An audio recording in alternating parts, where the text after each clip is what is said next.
आज विधानसभा के लिए ऐतिहासिक दिन और पूरे छत्तीसगढ़ के लिए ऐतिहासिक और हमारे पत्रकार साथियों के लिए बहुत ही अविस्मरणीय दिन रहा है, क्योंकि आज छत्तीसगढ़ मीडिया कर्मी सुरक्षा विधेयक न केवल प्रस्तुत हुआ बल्कि पारित भी हुआ है।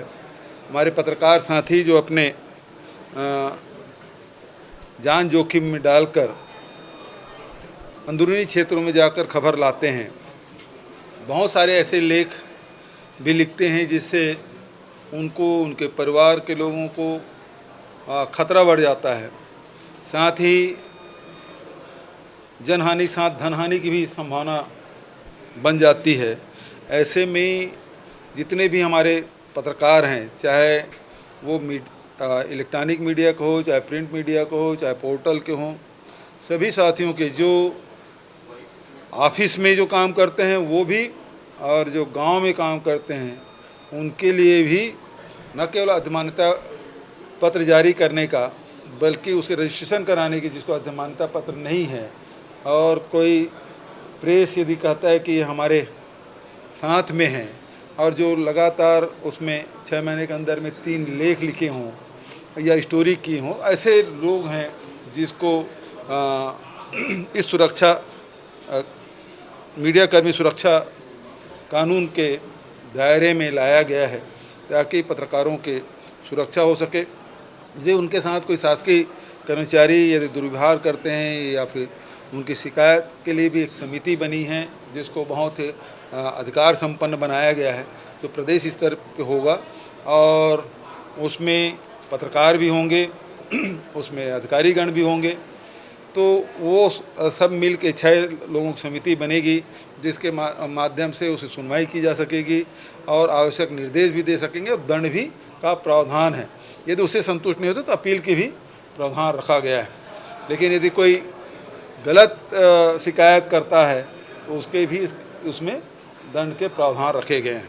तो इस प्रकार से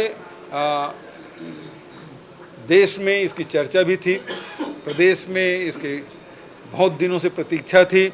मैं इस अवसर पर जस्टिस आफ्ताब आलम जी, सुप्रीम कोर्ट के सेवानिवृत्त न्यायाधीश आफ्ताब आलम जी की अध्यक्षता में एक प्रारूप समिति बनी थी जिसके सदस्य न्यायमूर्ति सेवानिवृत्त श्रीमती अंजना प्रकाश जी, उच्चतम न्यायालय के वरिष्ठ अधिवक्ता श्री राजू रामचंद्रन जी, वरिष्ठ पत्रकार आज हमारे बीच में नहीं हैं ललित सुरजन जी, श्री प्रकाश दुबे जी, मेरे सलाहकार रुचिर गर्ग जी, महाधिवक्ता विधि विभाग के प्रमुख सचिव, पुलिस महानिदेशक, सभी इसके सदस्य थे और अनेक बैठकें राज्य में और दिल्ली में करके विभिन्न संगठनों से चर्चा करके इसका प्रारूप बनाया गया और उसके बाद इसके प्रारूप को विभाग को सौंपा गया। विभाग ने लंबे विचार विमर्श करके इसको विधेयक के रूप में विधेयक के रूप दिया गया और इसे राज्यपाल से अनुमति लेकर विधानसभा में प्रस्तुत किया गया और आज वो पारित हुआ है। लेकिन दुर्भाग्य ये है कि विपक्ष इसके लिए सहमति तो दिए लेकिन इसमें चर्चा में भाग नहीं लिए। किन कारणों से नहीं लिए वो अलग बात है, लेकिन कुल मिला के जो उनकी मंशा थी, अजय चंद्राकर जी बोलने खड़े भी हो गए लेकिन बाद में उसके साथियों ने बिठा भी दिया। तो ये बहुत दुर्भाग्यजनक है कि ऐसे विधेयक जो मूल विधेयक है और पहली बार छत्तीसगढ़ की विधानसभा में प्रस्तुत हुआ है तो विपक्षी साथियों को भी इसमें अपनी राय रखनी थी, जो नहीं हुआ। ये बेहद दुर्भाग्यजनक है। हालांकि सर्वोन्नति से इस विधेयक को पारित किया गया। चर्चा से बहिष्कार किए, प्रवर समिति में देना चाहते थे और कुछ और मुद्दे उठा के इसको टालना चाहते थे। कुल मिला के मंशा ये थी कि ये लागू ना हो सके, डिले हो जाए, क्योंकि इसके बाद तो एक सत्र और होगा, फिर चुनाव आ जाएगा। तो इसलिए जो मुझे जो लगता है विपक्ष इस विधेयक को टालना चाहते थे। मैं राजभवन के इस मामले में मैं टिप्पणी नहीं करना चाहता। मैं तो ये उम्मीद करता हूँ कि इस विधेयक में राजभवन से सकारात्मक निर्णय होंगे। भाई पंजीकरण के फिर किसको पत्रकार मानेंगे आप? और इससे लाभ तो पत्रकार को होना है। पंजी होगा तो फिर वो मीडिया हाउस उसको इनकार भी नहीं कर पाएगा।